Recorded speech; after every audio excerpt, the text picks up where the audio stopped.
নিম্ন আয়ের মানুষদের জন্য চলমান ওএমএস এর মাধ্যমে চাল আটা বিক্রি কার্যক্রমের ডিলার পয়েন্ট বৃদ্ধির দাবিতে মানববন্ধন হয়েছে।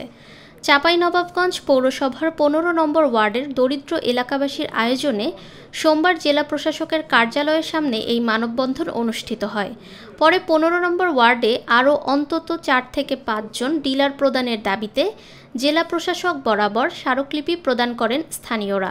১৫টা ওয়ার্ডে ১৫টা নিয়োগ দিয়েছে, যার কারণে আমাদের ১৫ নম্বর ওয়ার্ডে প্রায় ভোটার সংখ্যা বাদে জনসংখ্যা মোটামুটি ২২ থেকে ২৩ হাজার পরিবার, এবং সকলেই অধিকাংশই আমাদের ১৫ নম্বর ওয়ার্ডে ৪টি অত দরিদ্র জায়গা আছে, যে জায়গাগুলো হলো একটি পিটিআই বস্তি, একটি নিমতলা বস্তি, একটি হঠাৎপাড়ার বস্তি, মসজিদ পাড়ার বস্তি। মানববন্ধনে বক্তারা বলেন, ১৫ নম্বর ওয়ার্ডের বাসিন্দারা নিম্ন আয়ের ও এই এলাকায় প্রচুর ঘনবসতি। এর আগে দীর্ঘদিন ধরে ৪ জন ডিলার ওএমএস এর চাল আটা বিতরণ করেছিল, কিন্তু হঠাৎ করেই একজন ডিলার নির্ধারণ করা হয়েছে। এতে প্রচুর জনদুর্ভোগ দেখা দিয়েছে, তাই দ্রুত ডিলার পয়েন্ট বৃদ্ধি করতে হবে।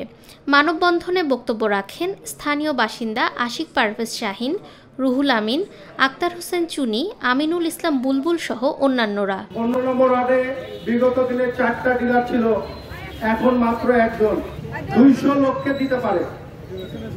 এই ২০-২২ হাজার ফ্যামিলিতে ২০০ লোক পেলে বাকিগুলো কি খাবে? আমাদের দাবি মানতে হবে, ডিসি সাহেব আপনাকে বলছি, আমাদের দাবি মানতে হবে।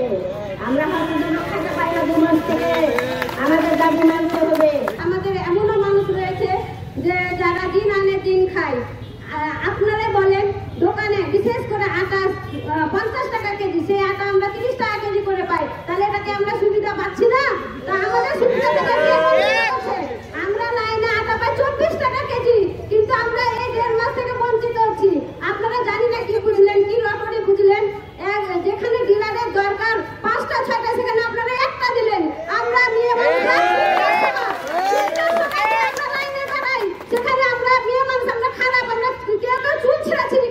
এদের আয় সর্বোচ্চ ৩০০ থেকে ৪০০ টাকা।